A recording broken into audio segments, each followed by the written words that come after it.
crece aún más la furia en Estados Unidos y a pesar de eso siguen saliendo como retoños los casos de abuso y racismo policial. Ahora hasta negros colgados de los árboles. Pero en tierra los blancos pues no se quieren quedar atrás y también se unen a la protesta. Fíjese usted, ni blanco ni negro, ni blanco y negro. El color de la igualdad es lo que quieren. Pero entonces, ¿dónde está escondido el problema? Más aún, una carta desde lo más alto de la religión alerta de otro peligro. Soy Roberto de la Madrid y hoy en Detrás de la Razón, este 2020, este año 2020 está trayendo no solo caos y confrontación, no solo protesta y coronavirus, sino un grito de cambio urgente ante la voracidad, el vandalismo y la desinformación. Comenzamos.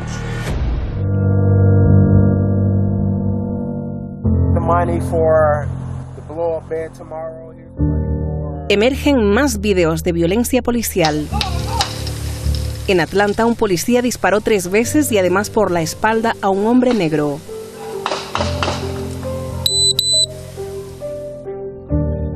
Rayshard Brooks dormía en un coche en el aparcamiento de un restaurante. Fue despertado y después de resistirse a ser detenido, murió.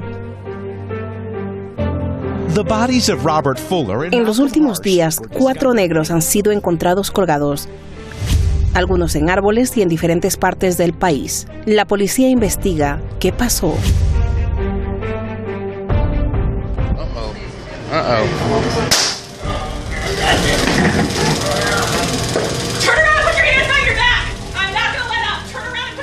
Según la agencia Reuters, más de 1,000 personas murieron entre el 2000 y el 2018 a causa de la pistola eléctrica de la policía en Estados Unidos. Más del 32% de los muertos eran negros y el 29% blancos. Cifras desproporcionadas, ya que los afroamericanos son el 14% de la población de Estados Unidos, mientras que los blancos no hispanos el 60%.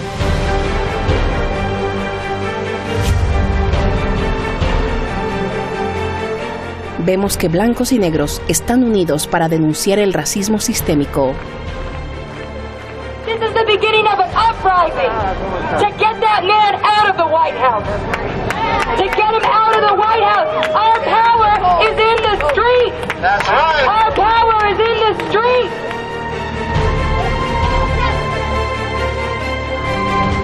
Y así vemos fotos como estas. Los manifestantes ven urgente un cambio en el sistema. Denuncian que el racismo es de muchos años atrás, que Estados Unidos, desde su fundación, tiene esencia racista. Desde la limpieza de indígenas hasta la lucha de Martin Luther King.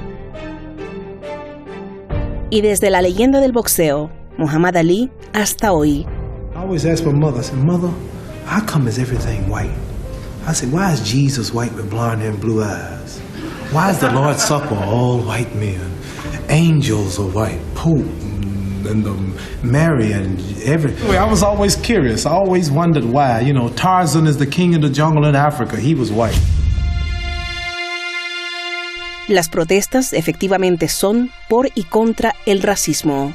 No obstante, existen denuncias de que una organización criminal aprovecha la situación para derrocar gobiernos e imponer una dictadura mundial.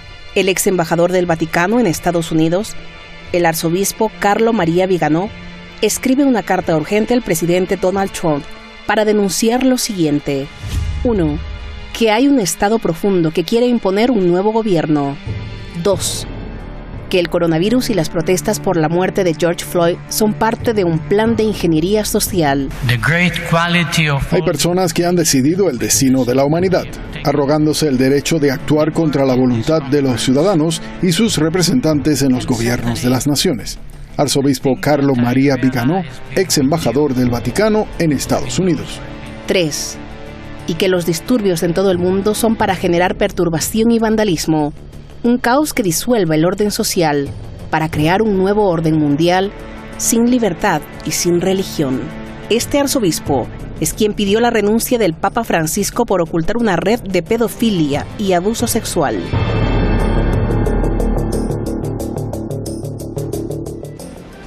Muchísimas gracias al equipo detrás de La Razón, muchísimas gracias a todos ustedes. Como siempre, bueno, mañana voy a tener una conferencia en Colombia vía digital, gracias a los maestros, profesores y estudiantes colombianos que nos contactaron para dar una conferencia. Muchas gracias. Vamos directamente con nuestros invitados, dos grandes maestros tenemos el día de hoy. Jorge Luis Santa Cruz, periodista académico allá en la Ciudad de México, gracias por estar aquí. Iñaki Gil de San Vicente, el gran Iñaki, usted lo conoce muy bien, allá en San Sebastián. Muchas gracias, Iñaki, comienzo contigo. A ver, vemos un nuevo video de un policía en Atlanta, agarra a balazos a un hombre negro que se estaba despertando, le dispara además por la espalda, se muere. ¿Qué sientes? ¿Cuál es tu lectura, Iñaki, por favor? Bueno, lo que siento es una terrible impotencia por dos razones, ¿no? Una impotencia por no poder desde aquí con más fuerza, no poder impulsar con más fuerza un movimiento mundial de defensa del derecho a la vida, del derecho sobre todo a la vida de los sectores más explotados y más oprimidos, y una impotencia en ese sentido, ¿no? Pese a todos los esfuerzos que hacemos, que ahora mismo estamos realizando en esta cadena, ¿no? Eso por una parte, ¿no?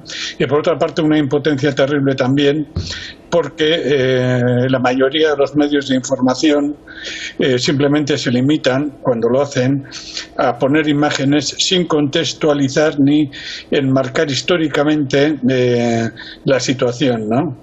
Sin contextualizar me refiero a no solo a hablar del número de asesinatos, de muertes, de barbaridades y de brutalidades, es un análisis cuantitativo meramente, ¿no? Me refiero a contextualizar a un análisis cualitativo, ¿no? Y a un análisis histórico, y con esto concluyo, que no vaya al fondo de la función del racismo en la civilización norteamericana, en la civilización blanca, ¿no? De eso hemos hablado varias veces aquí, tocando cómo desde su origen la civilización blanca en Estados Unidos y también en muchas partes de Europa se ha creído depositaria del Dios cristiano calvinista para hacer y deshacer a su gusto, para determinar a su gusto quiénes tienen derecho a vivir y cómo tienen ese derecho limitado en función de una serie de consideraciones, y sobre todo el criterio de ocultar y mitificar que ese racismo no fue combatido en la Guerra Civil Norteamericana, sino solamente se tomó la medida en 1862 y a comienzos de 1863 la medida de suprimir la esclavitud, porque no había más remedio para vencer en la guerra contra el sur, ¿no? De eso ya hablaremos luego, ¿no? Fue una decisión económica y militar, no fue una decisión de derechos humanos, ¿no? Entonces, mi impotencia es en que estos análisis cuantitativos, esas noticias, esos informes que duran segundos, esas imágenes que duran segundos, están descontextualizadas tanto en el presente como históricamente, ¿no? Y eso hace mucho daño, porque eso tiende a olvidarse y tiende a pensarse y a creerse que bastará cualquier reforma en el presente, incluso la que acaba de decir Donald Trump, de que va a intentar controlar las atrocidades policiales, ¿no? La tarea que nos queda delante es inmensa. Bien, gracias, Iñaki. A ver, Jorge, la indignación crece más y más y más, y las protestas dicen que el racismo está en la élite y en la esencia. Estamos viendo manifestaciones de negros y blancos unidos protestando por el racismo. A ver, ¿qué quiere decir esto de ver a blancos protestando contra el racismo? Bueno, muchas gracias, Roberto, un placer. Saludo a Iñaki y a todo el equipo. Antes una aportación. El calvinismo en realidad es una defección del cristianismo, y en efecto el calvinismo supone que hay un pueblo elegido por Dios para gobernar sobre los otros. Lo hemos dicho aquí. En la religión católica no se tiene esa concepción. Pero retomo tu pregunta. ¿Qué quiere decir? Bueno, que hay expertos en la manipulación de la psique de la gente en la manipulación de los sentimientos y que además cuenta con ingentes recursos económicos, de propaganda, de persuasión para lograr lo que está sucediendo aquí. Mira, en el año 2013 mataron en Estados Unidos a un chico que se llamaba Trayvon Martin.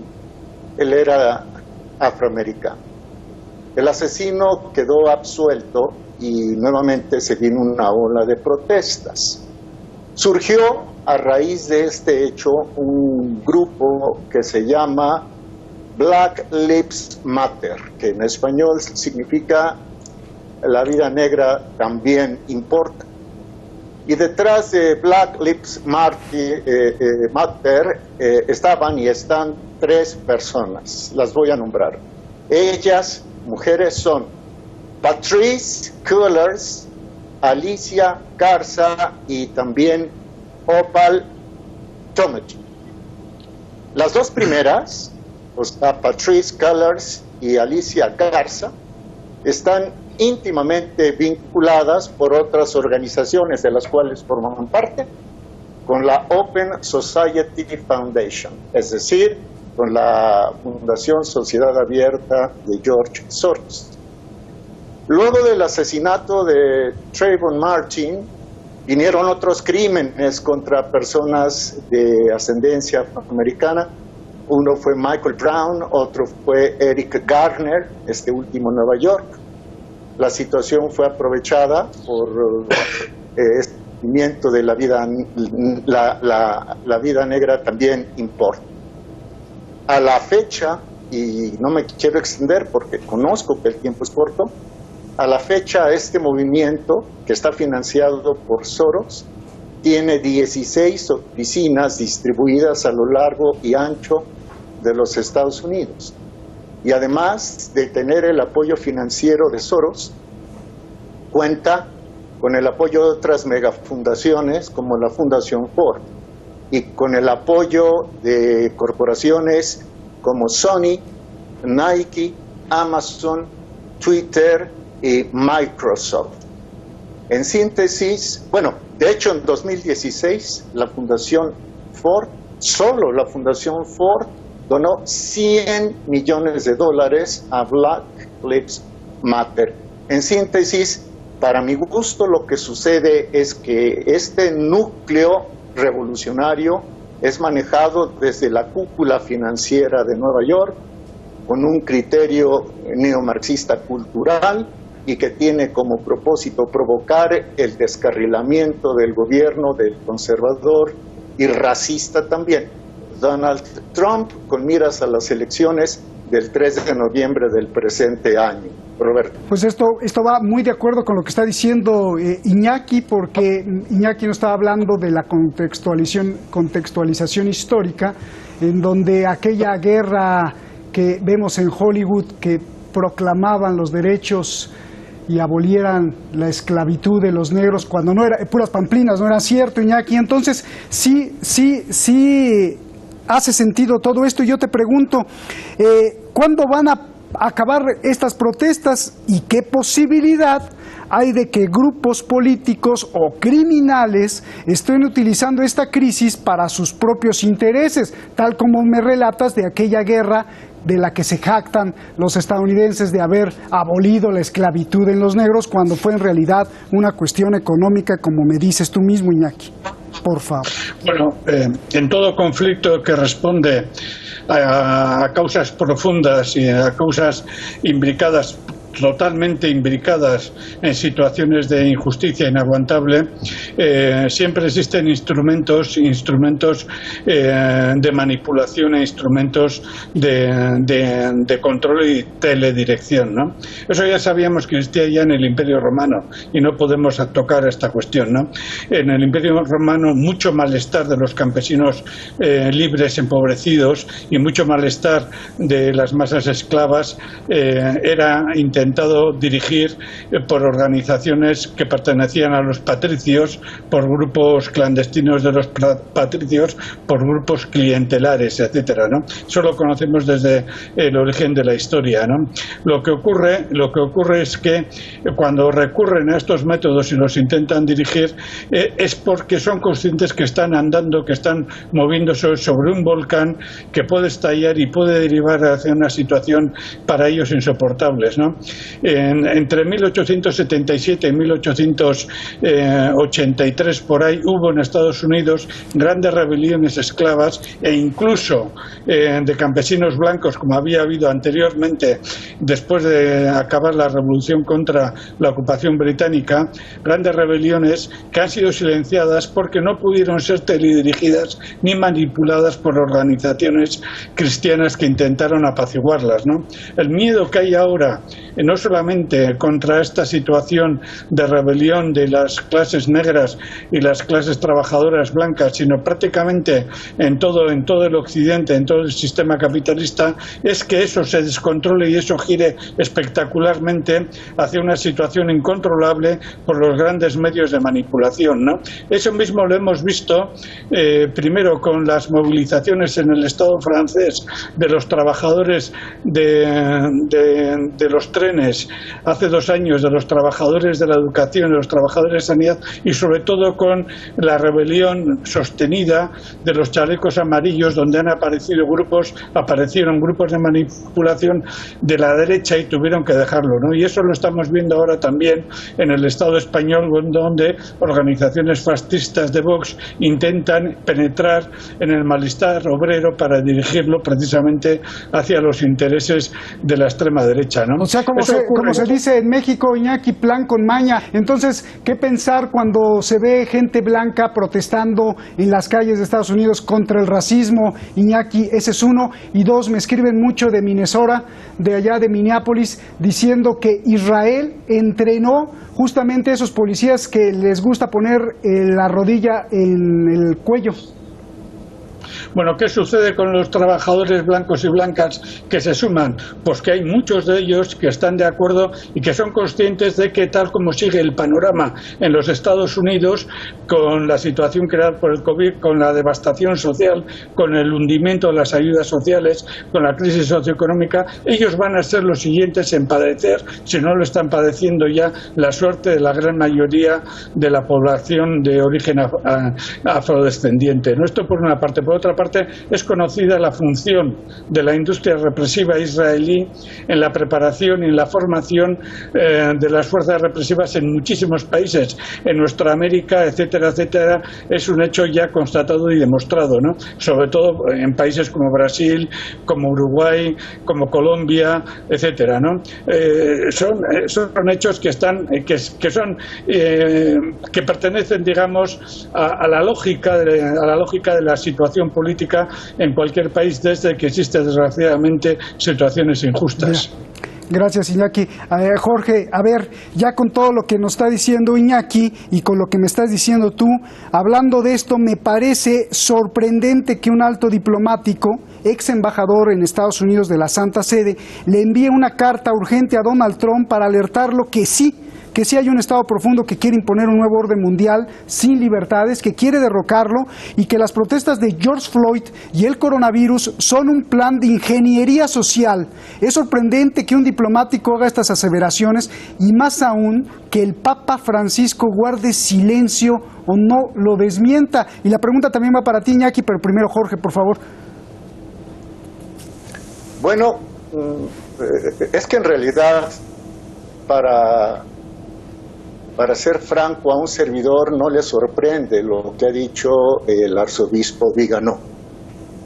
Un servidor le ha dado seguimiento a la infiltración masónica dentro de la Iglesia Católica.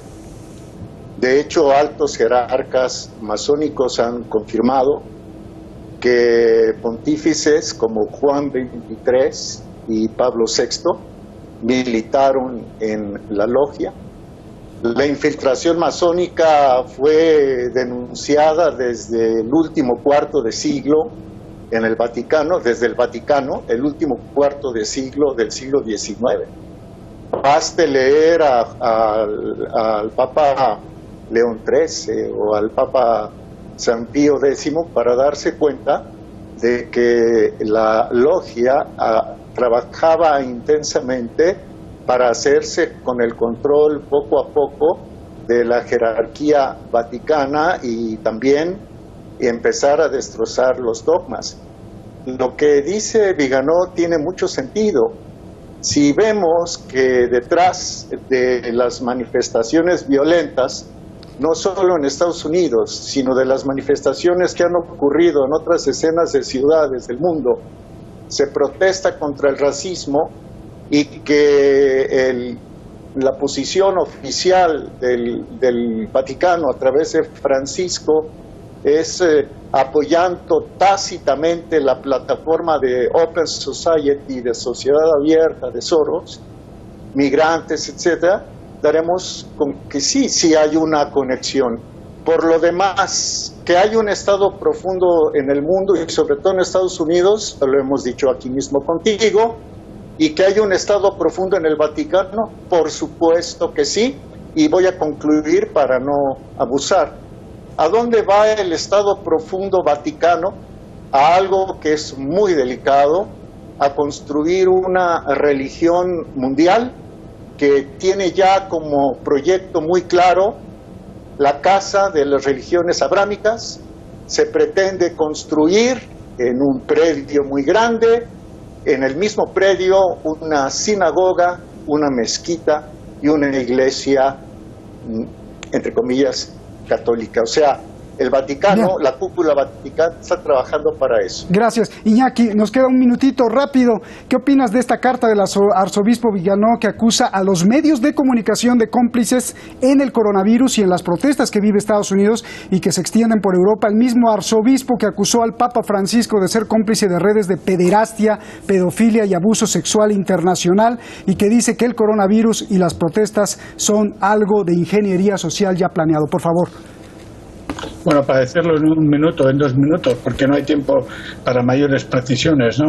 Yo creo que refleja la situación de estallido interno dentro del Vaticano entre varias corrientes muy poderosas, sobre todo un estallido interno ante dos problemas. Uno, el retroceso del catolicismo en las sociedades, digamos, de economía desarrollada en Europa, en Estados Unidos, por un montón de factores, corrupción, etcétera, etcétera, y por el ascenso y por el avance de otros grupos cristianos, evangelistas, neopentecostales, etcétera, que le están haciendo en Estados Unidos, en América Latina, en Europa y cada vez más en África, le están haciendo una presión muy fuerte, ¿no?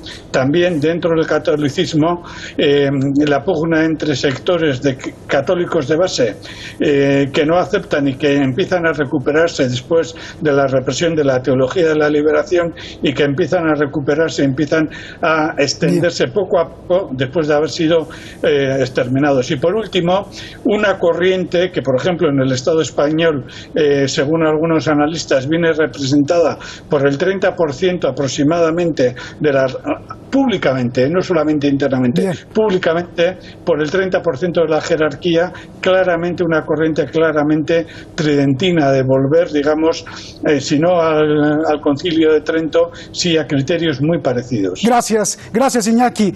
Jorge, gracias, un programa muy profundo, les agradezco mucho. Hablando de la acusación de que existe un Estado profundo que quiere rediseñar la población y la sociedad de todo el mundo, la organización civil AI, Inteligencia Artificial, en California, demanda ante una corte por $2.3 billones a Microsoft, Google, Facebook, New York Times, CNN, Washington Post, el Banco Mundial, Barack Obama, Hillary Clinton, el Partido Comunista de China, George Soros, Fundación Rockefeller, Amazon, entre muchas figuras y empresas mundiales. Los delitos son reingeniería social a nivel mundial usando algoritmos para manipular los pensamientos de la gente, tráfico de personas, pedofilia, tráfico de órganos, redes tejidas con inteligencia artificial y los datos que posee Google. La denuncia la hizo a principios de año, luego amplió la denuncia y hoy, en medio de la pandemia, cuando la Corte le pidió que continuara con el proceso de notificaciones, el que denunciaba, la organización denunciante, de pronto desapareció y la denuncia tuvo que ser desechada. Esto está más raro que si hubiera prosperado la propia denuncia. Buenas noches.